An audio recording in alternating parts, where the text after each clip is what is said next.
प्रणाम बाबा. आज आदरणीय दत्तराज दादा जामोदेकर, आपण कुठून आहे दादा? आता आलेले आहोत कामारेड्डी जिल्ह्यावर. असं आंध्र प्रदेश, तेलंगणा. आणि बाबांची माझी भेट छत्रपती संभाजीनगर येथील श्रीकृष्ण मंदिरामध्ये झालेली आहे.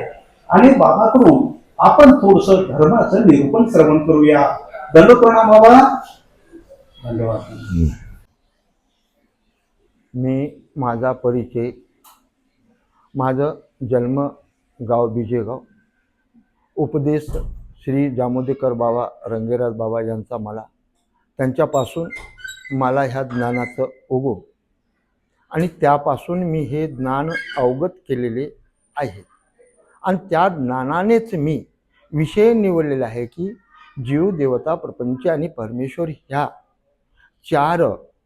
चारीमधून जे एकमेकाला असे आहेत की एकमेकासाहे होऊ अवघा धरू सुपंथ.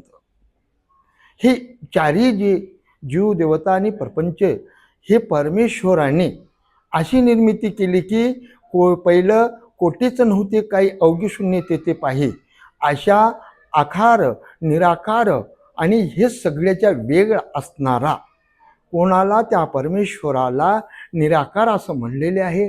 त्याला आकार येण्याकरता एक पहिलं निर्माण परमेश्वर आला आणि त्या परमेश्वरापासून माया ही जोड लागलेली आहे. त्या मायेपासून हा सगळा विस्तार परमेश्वराच्या आज्ञेनुसार सरलेले आहे. जीव, देवता आणि प्रपंच हे तीन अनादि सिद्ध आहे. त्या तिन्हीचा आणि प्रपंच आहे. परमेश्वर हा सगळ्यामध्ये अलिप्त आहे. असा तो परमेश्वर असून जीवाकरता आणि सर्व काही परमेश्वराने निर्मिती केलेली आहे. आणि त्या निर्मितीचा मार्ग म्हणजे एकमेकाला साय व्हावा लागतो. पाणी आहे, जशी जमीन आहे तसं बीज आहे, आणि तशाच प्रकाराचं पुढे या तिन्हीपासून उगम होतो चौथा. असा पहिलं पाणी नाही गेलं, बीज आणि जमीन असून काही उपयोग होत नाही. तशाच प्रकाराचं पाणी आहे, बीज आहे, पण जमीन नाही, काही होत नाही. पण पाणी आहे, जमीन आहे, बीज नाही, काही होत नाही. अशा प्रकारचे हे तिन्ही, तर या तिन्हीचं नाव ठेवलं की परमेश्वर.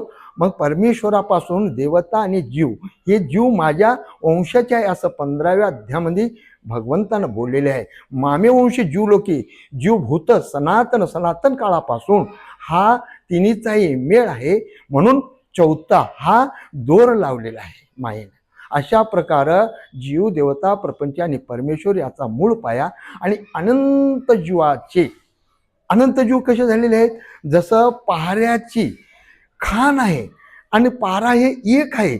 वर जर टाकल्याबरोबर जसे बिंदू बिंदू पाऱ्याचे प्रगट होतात आणि एकसारखे पळतात, त्याप्रमाण हा जीवाची गती आहे.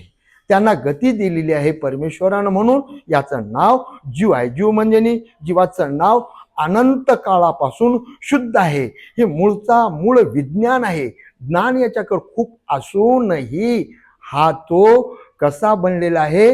अज्ञान म्हणजे जसा शुद्ध, बुद्ध, नित्य, मुक्त असणारा मायेपासून, मायेच्या मळाने मलिन झाल्यामुळं त्याला अज्ञानत्व असा नाही. नाहीतर जीव हा परमेश्वरासारखा शुद्ध आहे, परमेश्वरासारखा निर्मळ आहे, तो ज्ञानी आहे, सगळं काही आहे.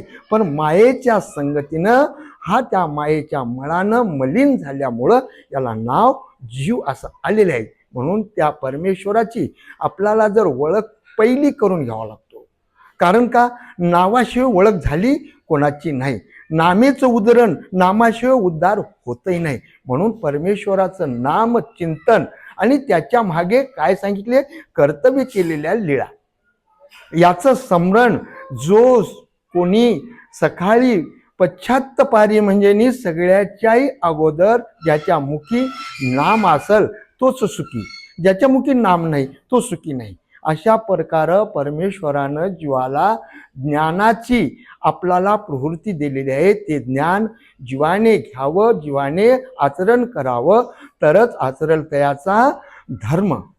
असा स्वामीच्या वचनानुसार अशा प्रकारे मला काही संधी मिळाली. त्या संधीचे 2 शब्द तुम्हापुढे मी अशाच पवार साहेबाची माझी सरासरी एक गाठ झाली.